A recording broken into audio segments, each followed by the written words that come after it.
Om Swastiastu. Perkenalkan, nama saya Waya Sridiana. Saya bertugas sebagai pengisi suara untuk mewakili perwakilan dari kelompok 4. Di sini saya akan membahas mengenai masa prasejarah Indonesia hingga masa Orde Baru yang disebut Reformasi. Saya akan membahas masa prasejarah Indonesia terlebih dahulu. Pada masa prasejarah terjadi perubahan evolusi permukaan di cekungan Ambarawa pada 4000 tahun terakhir. Catatan Serbuk Sari, inti Holosen, Rawa Ambarawa di Jawa Tengah yang menunjukkan adanya bukti beberapa periode resesi hutan rawa. Dasar inti tersebut menurut karbon 14 berumur 4000 tahun yang mencerminkan musim kering yang berat bisa terlihat dari kurva terbuka pada peristiwa 1500 sebelum sekarang. Pepohonan hampir hilang, yang dimana peristiwa ini mencerminkan kegiatan pembersihan buatan yang pertama. Kemudian, pada peristiwa terakhir yang terjadi sesudah abad ke-13, sebagian besar kemungkinan mewakili kolonisasi manusia atas padang rumput Ambarawa dan permulaan bercocok tanam intensif yang biasa disebut sawah. Selanjutnya, kita akan membahas masa Hindu-Buddha. Masa Hindu, adanya bukti masuknya agama Hindu ke Indonesia, yaitu terdapat tiang bertulis di Kutai yang ditemukan di lembah hilir Sungai Mahakam, tepatnya di Kalimantan Timur. Tiang-tiang ini memuat syair-syair Sanskerta untuk mengingat persembahan hadiah-hadiah mewah. Aksara pada tiang-tiang tersebut menunjukkan pertanggalan paruh kedua pada abad keempat Masehi. Selanjutnya, adanya batu bertulis dari Taruma. Salah satu di antaranya ditemukan pada batu besar di tengah kali, yang dimana pada masa kerajaan Taruma berkembang pesat di bawah pimpinan Raja Punawarman pada abad ke-5 Masehi. Pada prasasti ini terdapat tapak kaki sang raja tercetak pada batu tersebut. Selanjutnya, masa Buddha. Sejarah adanya agama Buddha bisa dilihat dari bukti sejarah beberapa prasasti berbahasa Sanskerta pada abad ke-5 Masehi dari Kedah, tepatnya di Malaysia Barat. Prasasti itu adalah 2 keping batu dengan ukiran stupa.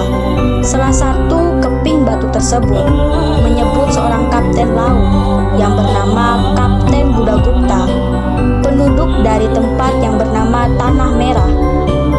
Hal itu menjadi bukti pertama keberadaan agama Buddha di Asia Tenggara. Selanjutnya, sekitar tahun 670 Masehi, takluk di bawah kekuasaan Kerajaan Sriwijaya dari Sumatera sebelum akhir abad ke-7. Prasasti lainnya ditemukan di wilayah yang sama, meliputi 2 syair Buddha dalam bahasa Sanskerta di Bukit Meriam. Kemudian, pada perkembangan agama Buddha di Indonesia bisa diketahui dari sebuah kerajaan yang bercorak Buddha, yaitu Kerajaan Sriwijaya. Kerajaan bercorak Buddha ini adalah kerajaan terbesar pertama di Indonesia yang muncul sebelum tahun 683 Masehi. Selanjutnya, saya akan membahas masa Islam. Masuknya Islam secara nyata terletak di Sumatera paling utara pada akhir abad ke-13. Awal mula dari Pasai, tepatnya di Sumatera Utara, Islam menyebar ke bandara lain di Indonesia, Semenanjung Malaya dan Filipina Selatan. Pada akhir abad ke-14, Islam mengubah kepercayaan hingga jauh ke Trowulan, tepatnya di Jawa Timur. Perubahan agama para penguasa Malaka awal abad ke-15 sangat berpengaruh dalam persebaran Islam ke bandara-bandara di sepanjang jalur perdagangan ke sumber rempah di Maluku. Selanjutnya, pada saat Portugis datang tahun 1509, Islam masih menjadi agama minoritas terbatas pada masyarakat pedagang di beberapa daerah. Kantong Bandar Niaga perluasan Islam terjadi pada abad ke-16, ketika agama itu secara bertahap dikenal, di antaranya petani desa pedalaman Jawa, Sumatera, dan pulau lain. Proses perubahan agama itu bukan merupakan suatu peristiwa tersendiri dengan satu penyebab, namun rangkaian peristiwa yang dipengaruhi faktor-faktor setempat. Kemudian, adanya bukti bahwa agama Islam masuk ke Indonesia, yaitu ditemukan sebuah batu nisan di Lerang, tepatnya Surabaya sebelah barat, Jawa Timur. Diketahui orang yang dikubur bernama Fatimah bin Maimun bin Habatalah. Batu nisan tersebut adalah batu nisan tertua di Indonesia yang diketahui bertanggal 475 Hijriah atau 1082 Masehi. Selanjutnya, kita akan membahas masa VOC. VOC merupakan perusahaan gabungan persero sejenis berdasar penanaman modal jangka panjang, suatu kemajuan besar bagi perusahaan pelayaran tradisional yang mengharuskan penyelesaian piutang pada pemodalan sekembalinya pelayar setiap kapal. Beberapa orang mendirikan VOC ini sebagai multinasional pertama di dunia karena pegawainya berasal dari berbagai negara dan juga jaringan dagangnya terbesar luas di Asia. Selanjutnya, Gubernur Jenderal Koen menyuruh meratakan benteng dan menyerobot wilayah Jayakarta untuk VOC serta mengganti nama menjadi Batavia. Dan akhirnya Batavia merupakan salah satu bukti peninggalan masa VOC. Kemudian, seiring berjalannya waktu, VOC mengalami kemunduran. Penyebab kehancuran VOC akhir abad ke-18 menjelang kebangkrutan. VOC diambil alih pada tahun 1795 ketika sewa kontrak dicabut. Pada tahun 1799, hutang mereka mencapai 219 juta gulden. Penelitian terakhir menyatakan bahwa keruntuhan company lebih dititik beratkan pada kerugian yang dialami saat berlangsung Perang Anglo-Belanda keempat pada tahun 1780 hingga 1784. Kemudian, saya akan membahas masa Hindia Belanda, tepatnya di Jawa. Setelah tahun 1757, kita bisa melihat awal suatu masa peralihan dari yang sangat rendah hingga ke tingkat pertumbuhan yang lebih tinggi pada akhir abad ke-19 di tingkat 1,5% atau lebih. Selanjutnya, variolasi hingga vaksinasi dengan zat cacar manusia telah dimulai di Jawa pada tahun 1779, dan vaksinasi ini yang benar-benar dengan zat cacar sapi pada tahun 1804. Pada program ini sangat teratur dan tepat guna sebelum dimulainya hingga sampai pada tahun 1820-an. Sebelum tahun 1800, pertumbuhan penduduk di hampir seluruh Indonesia sangat rendah. Penyakit baru muncul, yaitu kolera, mewabah hebat antara pada tahun 1820 dan 1850-an, serta tipes mewabah di Jawa Tengah akhir pada tahun 1840-an. Pada tahun 1860,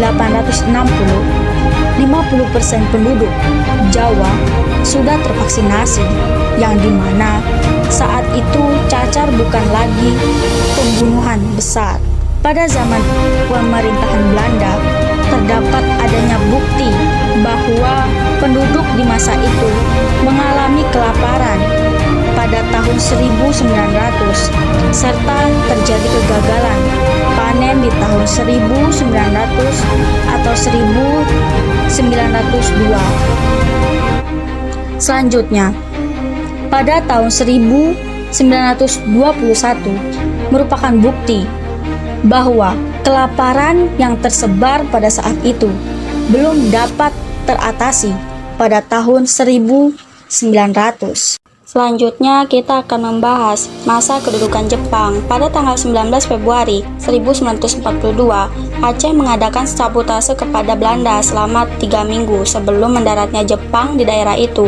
Pada bulan Maret 1943, didirikannya organisasi politik yang sudah dijanjikan, yaitu Putra serta penghapusan gerakan 3A. Pada bulan Juni pertengahan, mulailah dibentuk pembentukan Keibodan dan Heiho. Pada bulan Juni 1944, peristiwa serangan bom B-29 dimulai untuk menyerang Jepang, serta pada bulan ini Jepang menderita kekalahan perang di Laut Filipina. Pada tanggal 7 September 1944, Perdana Menteri Kaiso menjanjikan kemerdekaan untuk Indonesia yang terus dipakai sampai pada April 1945.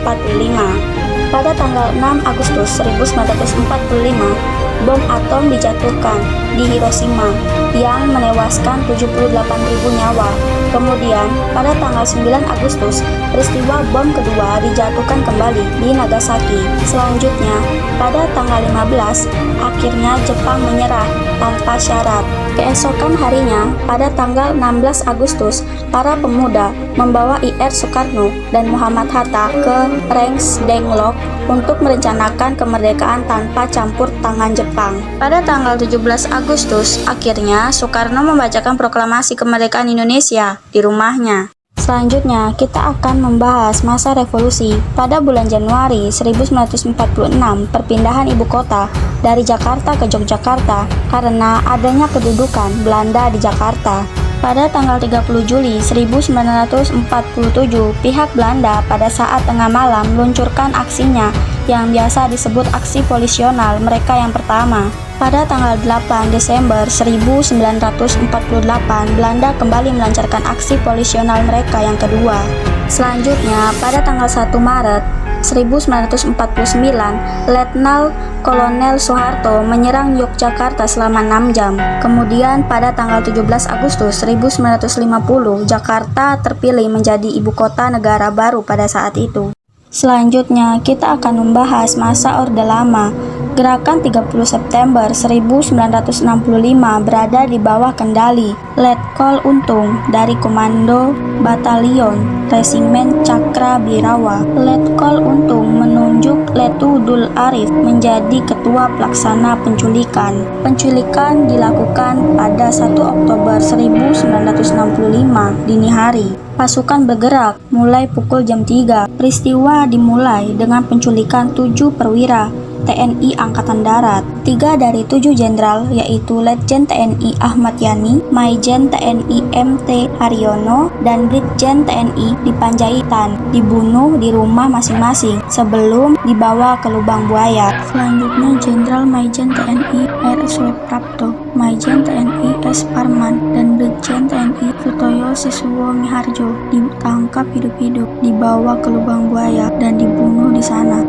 Kemudian Jenderal Nasution selamat setelah meloncati pagar rumahnya, tetapi adik Irma, anaknya, tewas dan Pierre Tandean mengaku sebagai Nasution ditangkap dan dibawa ke lubang buaya dan dibunuh di sana. Setelah peristiwa penculikan, pada pagi 1 Oktober 1965 jam 7 pagi, RRI menyiarkan pesan mencurigakan yang berasal dari Utung Samsuri, Komandan Cakra Birawa. Pukul 7 malam, RPKAD berhasil mengambil alih RRI dan menangkap beberapa anggota PKI. Pada 1 Oktober pukul 21 WIB, RRI Jakarta akhirnya mengumandangkan suara resmi pemerintahan RI, dan saat itu Jakarta dijaga sepenuhnya oleh ABRI dan para anggota PKI menjadi buronan. Kemudian jenazah ke-7 perwira TNI AD ditemukan pada tanggal 4 Oktober 1965 di Sumur Tua dengan kedalaman 12 meter dan disahkan sebagai pahlawan revolusi melalui surat keputusan Presiden RI nomor 3/Koti/tahun 1965